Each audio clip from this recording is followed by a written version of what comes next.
Assalamualaikum warahmatullahi wabarakatuh. Halo semuanya, kami dari program studi D4 Manajemen dan Administrasi Logistik kelas A Universitas Diponegoro Semarang.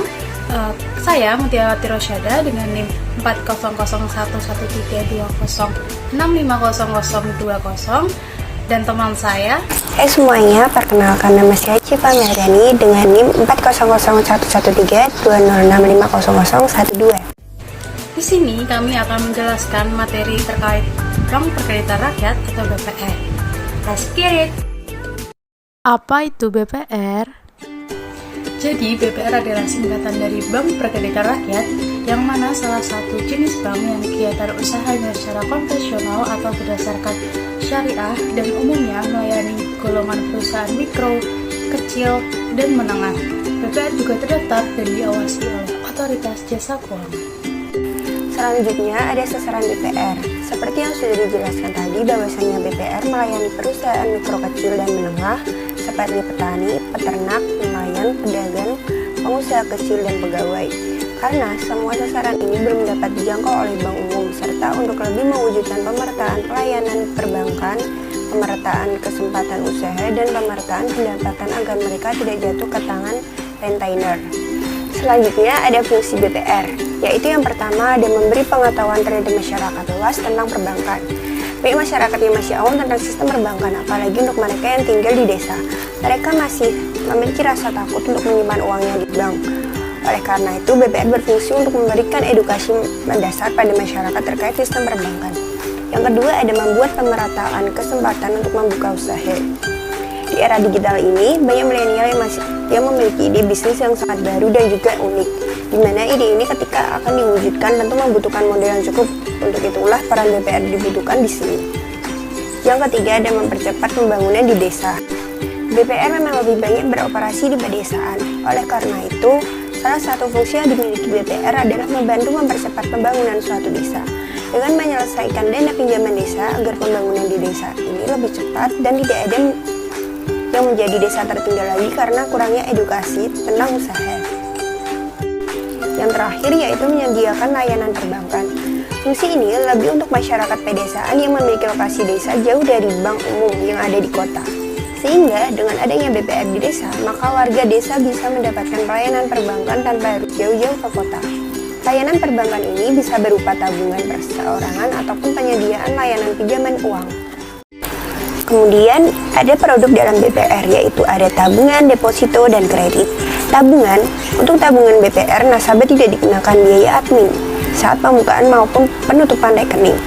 Biaya setoran awal pun terbilang ringan, yaitu kisaran Rp10.000 hingga Rp100.000. Untuk bunga tabungannya biasanya akan mematok angka di kisaran 2% hingga 6% per bulan. Tetapi berbeda dengan BPR syariah yang hanya mengenai sistem bagi hasil sekitar 75/25 atau jika dikonversi ke dalam bentuk bunga maka nilainya sekitar 5%. Selanjutnya ada deposito. Deposito yang ditawarkan oleh BPR relatif sama dengan yang ditawarkan oleh bank umum. Misalnya bunga deposito BPR yang ditawarkan rata-rata berada di 6% per tahun. Dan adanya ketentuan bahwa nasabah dapat menarik dananya kapan saja tanpa ada penalti.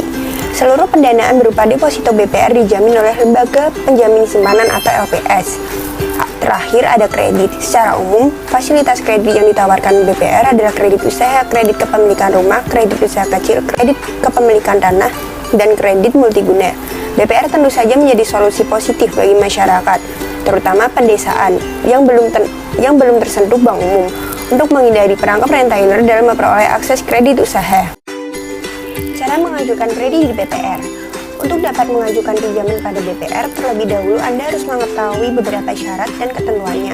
Misalnya saja, Anda harus memiliki status profesi, seperti karyawan, wirausaha, dan profesional. Pada umumnya, syarat yang ditetapkan oleh BPR bagi calon debitur berupa perorangan adalah sebagai berikut.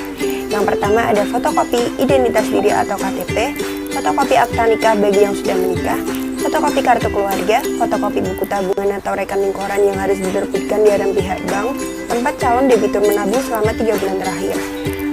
Selanjutnya ada fotokopi slip gaji, kemudian fotokopi rekening listrik atau air, dan yang terakhir ada surat berharga dari bank yang menjadi penjaminan. Selain pinjaman bagi perorangan, BPR juga menawarkan produk pinjaman bagi perusahaan atau badan usaha. terdapat perbedaan syarat dan prosedur ya. Kegiatan yang dapat dilakukan oleh BPR yaitu yang pertama ada menghimpun dana dari masyarakat dalam bentuk simpanan berupa deposito berjangka, tabungan, dan atau bentuk lainnya yang dipersamakan dengan hal itu. Selanjutnya ada memberikan kredit, menyediakan pembiayaan bagi nasabah berdasarkan prinsip bagi hasil sesuai dengan ketentuan yang ditetapkan dalam peraturan pemerintah. Dan yang terakhir, menempatkan dananya dalam bentuk sertifikat Bank Indonesia atau SBI, deposito berjangka, sertifikat deposito, dan atau tabungan pada bank lain. SBI adalah sertifikat yang ditawarkan Bank Indonesia kepada BPR apabila BPR mengalami over liquidity atau kelebihan likuiditas. Kegiatan usaha yang tidak dapat dilakukan oleh BPR yaitu menerima simpanan berupa giro, melakukan kegiatan usaha dalam valuta asing, melakukan penyertaan modal dengan prinsip prudent banking dan concern terhadap pelayanan kebutuhan masyarakat menengah ke bawah, melakukan usaha perasuransian, melakukan usaha lain di luar kegiatan usaha sebagaimana yang dimaksud dalam usaha BPR. Selanjutnya, apa aja sih perbedaan Bank Umum dan BPR? Yang pertama ada syarat permodalan. Bank Umum memiliki modal setidaknya 3 triliun dan Bank Syariah senilai 1 triliun. BPR lebih bervariasi tergantung 4 zona, terbagi dalam Peraturan Otoritas Jasa Keuangan Nomor 20/POJK /03 tahun 2014 pasal 5. Modal BPR di zona 4 dimulai dengan nilai 4 miliar, sedangkan zona 1 senilai 14 miliar. Yang kedua ada layanan BPR sangat terbatas. Fokus utama adanya BPR adalah guna melayani para nasabah dengan kebutuhan layanan perbankan yang sifatnya masih sederhana, sehingga masih sangat terbatas.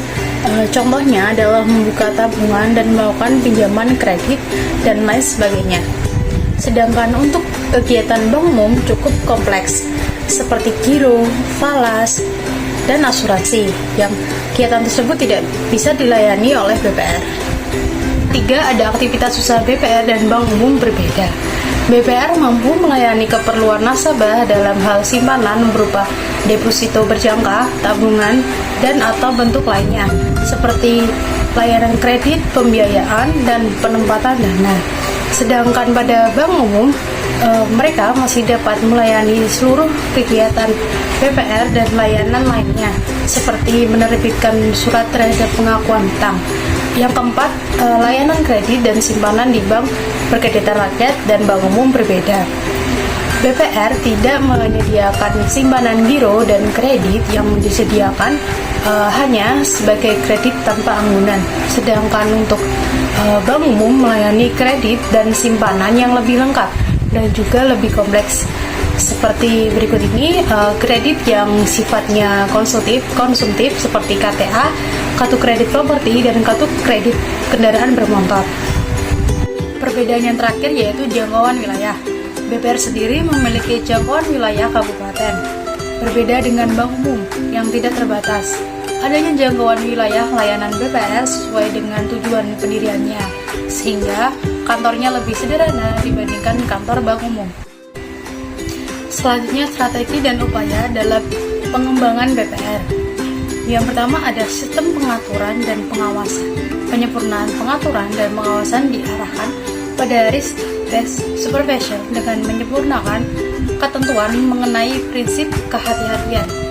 Yang kedua, dukungan infrastruktur, mendorong terciptanya infrastruktur pendukung industri perbankan dengan memperdayakan asosiasi BPR serta mendorong terbentuknya APEC untuk meningkatkan efisiensi usaha. APEC Institution sendiri merupakan infrastruktur yang akan berfungsi dalam menyediakan modal kerja bagi anggota. Yang ketiga ada penguatan kapasitas atau capacity building. Tujuan penguatan kapasitas di sini adalah untuk memperkuat dan memperluas jangkauan usaha BPR melalui program training atau training program, dan juga dapat melalui program kerjasama lembaga lain atau linkage program. Yang keempat ada rencana kerja tahunan BPR. BPR diwajibkan oleh pihak otoritas perbankan untuk menyampaikan rencana kerja tahunan selambat-lambatnya tanggal 31 Januari. Bagi pihak otoritas rencana kerja perbankan menjadi bahan untuk membuat proyeksi perkembangan penyaluran kredit maupun penghimpunan dana. Strategi yang terakhir ada analisa SWOT secara periodik.